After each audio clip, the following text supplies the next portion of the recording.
मोहनपुर गांव में एक बुढ़िया रहती थी।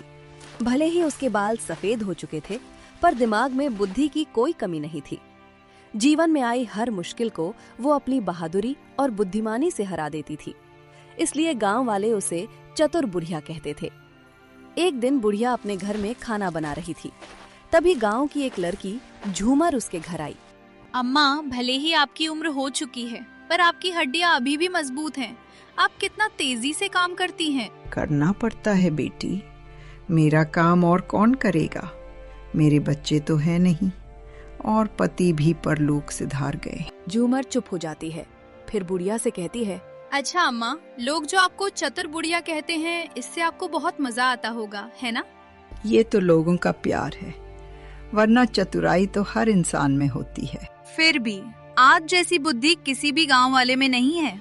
अरे बस बस, मेरी कुछ ज्यादा ही तारीफ हो रही है। थोड़ी देर हंसी मजाक और बातें करने के बाद झूमर वहाँ से चली जाती है। गांव के ठीक सामने एक घना जंगल फैला हुआ था। लोग कहते थे कि वो एक रहस्यमय जंगल है। अक्सर उस जंगल से अजीब आवाजें गूंजती थीं। एक दिन गांव में कुछ लोग बैठकर बातें कर रहे थे। शंकर काका, सुना है कल रात जंगल से किसी के रोने की आवाज आई थी। हाँ रे, ये जंगल अब पहले जैसा नहीं रहा, इसमें कुछ तो गड़बड़ है। ये जंगल अब रहस्यमय हो गया है, डर के मारे कोई उसमें जाता ही नहीं। अगर हम जा पाते तो जंगल से लकड़ी काट कर लाते और उन्हें बेचकर बहुत पैसा कमा सकते थे। तभी बुढ़िया वहाँ आती है। तुम लोग इतना डरते क्यों हो? हर रहस्य का हल होता है। अरे अम्मा, आप नहीं जानती, वो जंगल भूत प्रेत का अड्डा है। हाँ, भूत प्रेत से तो डर लगता है, पर कभी कभी इंसान की चालाकी भूत प्रेत से भी ज्यादा खतरनाक होती है। गांव वाले एक दूसरे का मुंह देखने लगे। उस रात बुढ़िया को नींद नहीं आ रही थी। अचानक उसने एक अजीब सी आवाज सुनी। हमारी मदद करो, घर से बाहर निकलो सब। निडर बुढ़िया घर से बाहर निकल आती है। कौन है? कौन है? पर सामने कोई नहीं था। निडर बुढ़िया चलकर रास्ते में आ जाती है। फिर आवाज गूंजती है, खतरा, जंगल खतरे में है, हमें बचा लो। बुढ़िया अब समझ पाती है कि ये आवाज जंगल से आ रही है। क्या है इस जंगल का रहस्य? मुझे इसका पता लगाना होगा। बुढ़िया फिर अपने घर जाकर सो जाती है।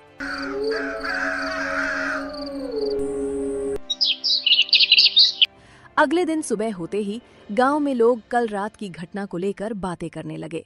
तुम लोगों ने भी कल रात वो आवाज सुनी जो जंगल से आ रही थी? हाँ, कोई पुकार रहा था, हमारी मदद करो। बार बार वो आवाज गूंज रही थी, जैसे कोई बहुत तकलीफ में हो। मैंने तो दरवाजा भी नहीं खोला, कहीं कोई बुरी आत्मा हुई तो? बुढ़िया भी उसी कुएं पर पानी लेने आई होती है। अम्मा, आपको देखकर कभी कभी हमें जलन होती है। क्यों मालती? देखो ना, आप कैसे लड़कियों की तरह घड़े में पानी भरकर मटक मटक कर चलती हो। मेरे तो 2 घड़े पानी ले जाने के बाद ही कमर में दर्द होने लगता है। बस, ईश्वर ने शरीर को स्वस्थ रखा है, तभी चल फिर लेती हूँ। सभी औरतें और बुढ़िया पानी लेकर अपने अपने घर चली जाती हैं। कुछ दिन बीत जाते हैं। एक दिन जंगल से फिर से आवाज आती है, हमारी मदद करो, घर से बाहर निकलो सब। इस बार आवाज पहले से ज्यादा साफ थी और ज्यादा करीब। बुढ़िया घर से बाहर निकल जाती है। आज आवाज बहुत करीब से आ रही है, जैसे कोई मेरे घर के पास हो। बुढ़िया फिर 2 कदम आगे बढ़ती है। कोई है यहाँ? सामने आओ। आवाज बंद हो जाती है। फिर अचानक एक पेड़ के पीछे से हल्की सी नीली रोशनी चमकती है। जैसे ही वो उस पेड़ के पास जाती है, वो रोशनी गायब हो जाती है। बुढ़िया फिर अपने घर लौट आती है। आज तो जंगल से आने वाली आवाज मेरे घर के पास गूंजने लगी है। बुढ़िया फिर सो जाती है।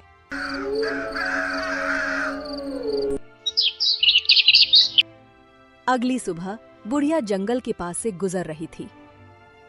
इस जंगल का रहस्य हमें पता करना होगा। आखिर कब तक हम लोग डर डर कर रहेंगे? मैं गांव वालों से बात करूंगी। बुढ़िया फिर गांव के मुखिया के घर जाती है।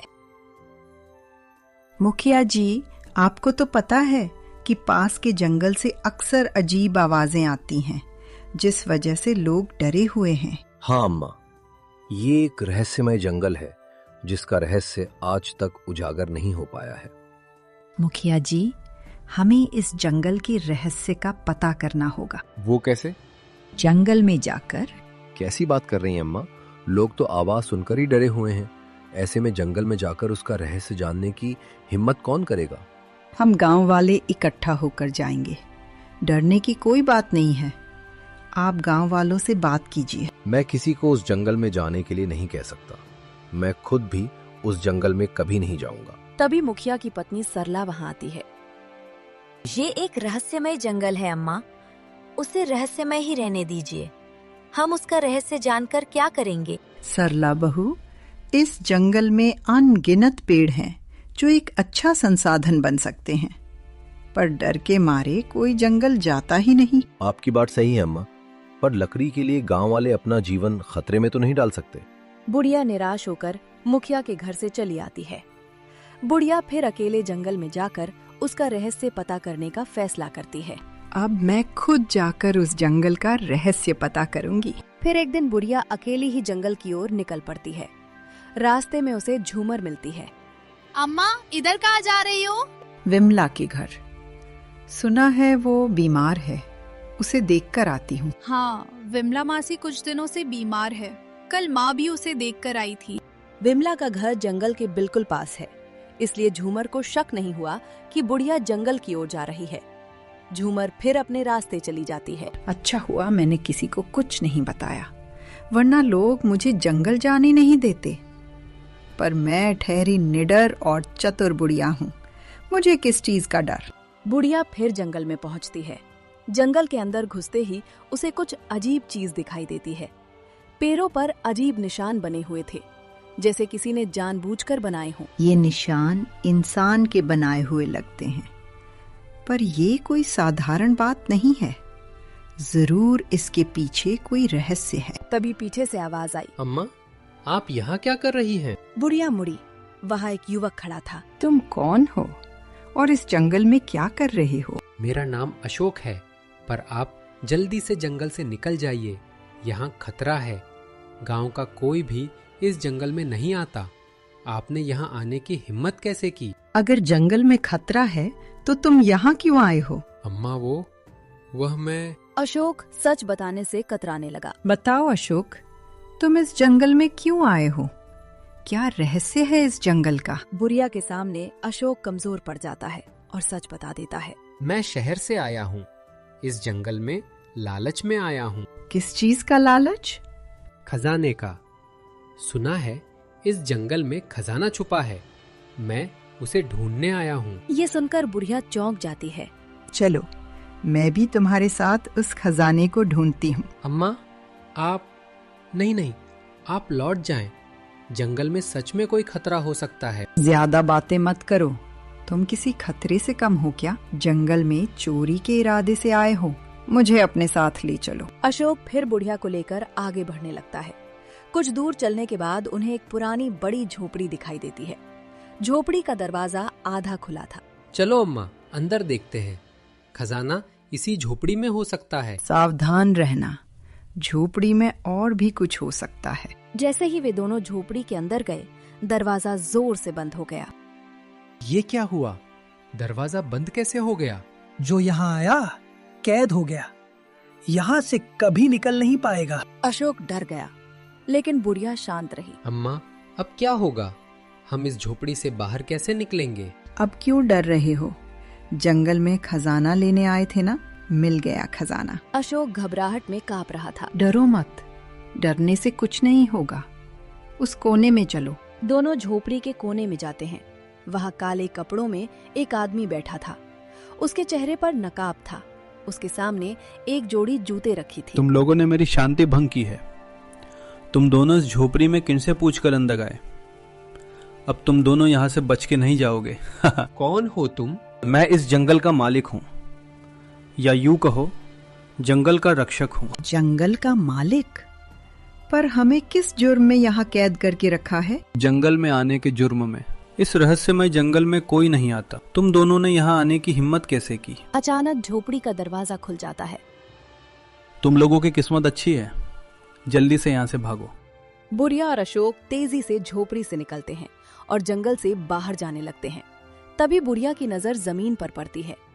वहाँ जूतों के निशान दिखाई देते हैं। ये निशान तो जंगल के अंदर से गांव की तरफ जा रहे हैं। दोनों उन निशानों का पीछा करते हुए जंगल के बाहर आ जाते हैं।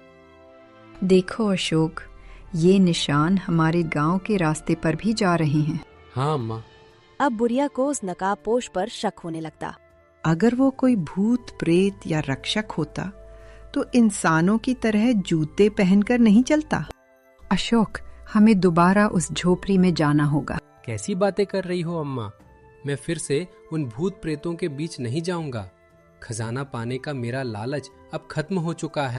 ठीक है, मैं अकेली ही चली जाती हूँ। इतना कहकर बुढ़िया जंगल में घुस जाती है। अम्मा, अकेले मत जाओ, मैं आ रहा हूँ। अशोक दौड़कर बुढ़िया के पास पहुँचता है और दोनों साथ में फिर से झोपड़ी की ओर बढ़ते हैं। कुछ देर बाद वे झोपड़ी में पहुँच जाते हैं। तुम लोग फिर आ गए, इस बार तुम लोग नहीं बचोगे। चुप कर शैतान, हम जान गए हैं कि तुम कोई रक्षक नहीं बल्कि एक ठग हो। ये सुनकर नकाबपोश घबरा जाता है। क्या मतलब? बनो मत, हम समझ चुके हैं कि जंगल में जो अजीब आवाजें आती हैं, कभी रोने की तो कभी मदद मांगने की, वो सब तुम ही लोग निकालते हो। तुमने जानबूझकर इस जंगल को रहस्यमय बना रखा है। सच्चाई सामने आने पर नकाबपोश के चेहरे का रंग उड़ जाता है। वो कुछ पल के लिए चुप हो जाता है। तुम लोग गांव वालों को डराने के लिए ऐसा करते हो ताकि कोई इस जंगल में ना आए। और भी लोग शामिल है ना तुम्हारे साथ। बुढ़िया क्या अनाप शनाप बोल रही है? मैं जंगल का रक्षक हूँ। रक्षक नहीं, भक्षक हो तुम। जंगल में छुपे खजाने को तुम लोग अकेले हड़पना चाहते हो। अशोक, जो अब तक डरा हुआ था, सच्चाई जानकर हैरान रह जाता है। तो ये सब इन लोगों का नाटक था। हाँ अशोक, बिल्कुल सही समझे। अब सच्चाई पूरी तरह सामने आ चुकी थी। नकाबपोश गुस्से से तिलमिला उठता है। बुढ़िया, तुमने सच्चाई जान ली है। मानना पड़ेगा तुम बहुत चतुर और निडर हो, लेकिन दोबारा यहाँ आकर तुम लोगों ने बड़ी गलती कर दी। अब तुम यहाँ से जिंदा वापस नहीं जा पाओगे। नकाबपोश ने फिर एक तलवार निकाल ली। बुढ़िया और अशोक तेजी से झोपड़ी के बाहर आ जाते हैं। नकाबपोश भी उनके पीछे आता है। अब क्या करें अम्मा, ये तो हमें मार देगा। डरना मत, दिमाग से काम लो। सामने पड़ा वो डंडा उठाओ और उस शैतान पर वार करो। अशोक जमीन से एक डंडा उठाता है और उसके हाथ पर वार करता है। नकाबपोश के हाथ से तलवार नीचे गिर जाती है। इतने में बुढ़िया भी जमीन से एक डंडा उठाती है। ले मार खा। बुढ़िया समझकर मुझे कमजोर समझा था। नकाबपोश को बहुत चोट लगती है और वो घबरा जाता है। अशोक मौका देखकर उसे धक्का देता है और उसका नकाब गिर जाता है। अरे ये तो गांव का मोहन है। हमारे घर के पास ही रहता था जब हम गांव में रहते थे। हाँ, ये वही मोहन है जो कुछ साल पहले अचानक गायब हो गया था। उसके जाने के बाद ही ये जंगल रहस्यमय बन गया। हाँ, मैं वही मोहन हूँ। तुम लोगों ने ही मुझे गांव छोड़ने पर मजबूर किया था। तो क्या करते तेरी? तू चोर बन गया था। हर आए दिन गांव के किसी न किसी घर में चोरी करता था। गांव वालों ने मुझे ठुकराया था, इसलिए मैंने उन्हें सबक सिखाने के लिए यह धोखाधड़ी का रास्ता चुना। गलती तेरी थी मोहन। लोगों ने तुझे कितना समझाया था कि गलत रास्ता छोड़ दे, पर तूने किसी की नहीं सुनी। तू चोर से डाकू बनने लगा था। हाँ, मैं चोर हूँ, डाकू हूँ और आज खूनी भी बन जाता। बदला लेने के लिए तूने इतने सालों से मासूम गांव वालों को डरा कर रखा। ये तूने अच्छा नहीं किया मोहन। मोहन चुप हो गया। बुढ़िया ने फिर झोपड़ी के पीछे का हिस्सा देखा। वहां जमीन थोड़ी खोदी हुई थी। फिर सभी उस गड्ढे के पास जाते हैं। लगता है यही जंगल का खजाना छुपा है। हाँ, सोना चांदी सब कुछ यहीं पर है। अशोक ने फिर जमीन को खोदा, पर वहां सिर्फ पुरानी हड्डियां थीं। अम्मा, यहाँ तो कोई खजाना नहीं है। मोहन हंसने लगता है। अगर मुझे खजाना मिल जाता तो क्या मैं अब तक इस जंगल में पड़ा रहता? कब का ये जंगल छोड़ चुका होता। तभी वही एक रहस्यमयी आवाज गूंजती है। खजाना इतनी आसानी से नहीं मिलेगा। जंगल की पूर्व दिशा में जाओ। बुढ़िया और अशोक थोड़ा डर जाते हैं, क्योंकि इस बार ये आवाज मोहन की नहीं थी। तुम लोग जाओ उस दिशा में खजाना ढूंढने, मैं तो नहीं जा रहा हूँ, पता नहीं वहाँ क्या होगा। मोहन वो आवाज सुनकर जल्दी से जंगल से बाहर भाग जाता है। चलो अम्मा, वापस चले जाते हैं। हमें कोई खजाना नहीं चाहिए। बात खजाने की नहीं, सच्चाई की है। जंगल के आधे रहस्य का तो हमने पता कर लिया, अब बाकी रहस्य से भी पर्दा उठाना है। दोनों फिर जंगल की पूर्व दिशा में चलने लगते हैं। वहां पहुंचते ही जंगल के पेड़ अचानक हिलने लगते हैं, हवा तेज हो जाती है। ये क्या हो रहा है? लगता है अब हमारा सामना असली भूतों से हो रहा है। डरो मत, अब जंगल का असली रहस्य सामने आएगा। तभी वहां एक चमकदार रोशनी प्रकट होती है और उसमें से एक आत्मा निकलती है। मैं इस जंगल की रक्षक आत्मा हूँ। सदियों से इस जंगल की रक्षा कर रही हूँ, लेकिन कुछ साल पहले कुछ दुष्ट लोग इस जंगल में घुस आए और इसे डरावना और रहस्यमय बना दिया। बुढ़िया समझ जाती है कि आत्मा मोहन और उसके साथियों की बात कर रही है। पर वो खजाना कहाँ है जिसके लिए आपने हमें यहाँ आने को कहा? वहाँ, उस पेड़ के नीचे। अशोक और बुढ़िया वहां जाते हैं। जमीन खोदो, मिलेगा। अशोक जमीन खोदता है और मिट्टी के नीचे से एक पोटली निकालता है। जैसे ही वो पोटली खोलता है, इतने सारे सोने चांदी! बुढ़िया भी ये देखकर दंग रह जाती है। कुछ साल पहले एक ईमानदार इंसान ने चोर डाकुओं से बचाने के लिए अपने सोने चांदी की ये पोटली यहाँ छिपा दी थी। उस इंसान ने बाद में अपनी सोने की पोटली लेने क्यों नहीं आया? उस इंसान की अचानक मौत हो गई थी। तब से ये खजाना यहीं पड़ा हुआ है। इस जंगल की तरह मैं इस खजाने की भी रक्षा कर रही हूँ। बुढ़िया फिर अशोक की ओर देखती है। यही खजाना हासिल करने तुम जंगल आए थे ना? अशोक शर्मिंदा होकर नजरें झुका लेता है। आत्मा फिर कहती है, कुछ लोगों को इस खजाने के बारे में पता चल रहा था, लेकिन कोई भी इसे ढूंढ नहीं पाया। अब इस खजाने का क्या होगा? इसका मालिक तो अब जीवित नहीं है। मैं इस खजाने को किसी ईमानदार इंसान को सौंपना चाहती हूँ, जो इसे समाज के काम में लगाए, और वो इंसान तुम हो। मैं? हाँ, तुम। इस खजाने को ले जाओ और गांव की भलाई के लिए इसका उपयोग करो।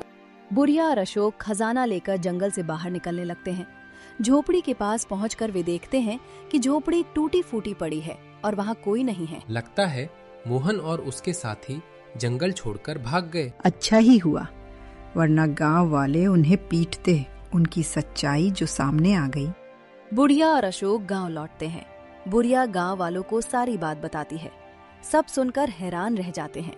अम्मा, आपकी निडरता और बुद्धि ने जंगल के रहस्य से पर्दा उठा दिया। हम बेवजह डर रहे थे। जंगल में कोई भूत प्रेत नहीं था, सब उस चोर मोहन की करतूत थी। तभी तो हम अम्मा को चतुर बुढ़िया कहते हैं। सभी हंसने लगते हैं। बुढ़िया फिर अशोक को लेकर गांव के मुखिया के घर जाती है। मुखिया को भी सारी बात पता चल चुकी थी। अम्मा, आपकी बहादुरी को नमन है। आपके कारण एक झूठ का पर्दाफाश हुआ। कुछ दुष्ट लोगों ने एक हरे भरे जंगल को भूतिया बना दिया था। बुढ़िया फिर सोने की पोटली मुखिया के हाथ में देती है। मुखिया जी, जंगल के इस खजाने का उपयोग आप गांव की उन्नति के लिए कीजिए। हाँ अम्मा, इस सोने चांदी को बेचकर जो पैसे मिलेंगे उससे मैं गांव में कई कुएं खुदवाऊंगा। हमारे गांव में पानी की बहुत समस्या है। हाँ मुखिया जी, यही सही रहेगा। दोनों फिर मुखिया के घर से निकल जाते हैं। अम्मा, आपने मुझे सही रास्ता दिखाया। अब मैं कभी भी लालच में आकर कोई गलत काम नहीं करूंगा। खुश रहो बेटा, और हमेशा सच्चाई के रास्ते पर चलना। उस दिन अशोक बुढ़िया के घर रुकता है। अगले दिन वो शहर चला जाता है।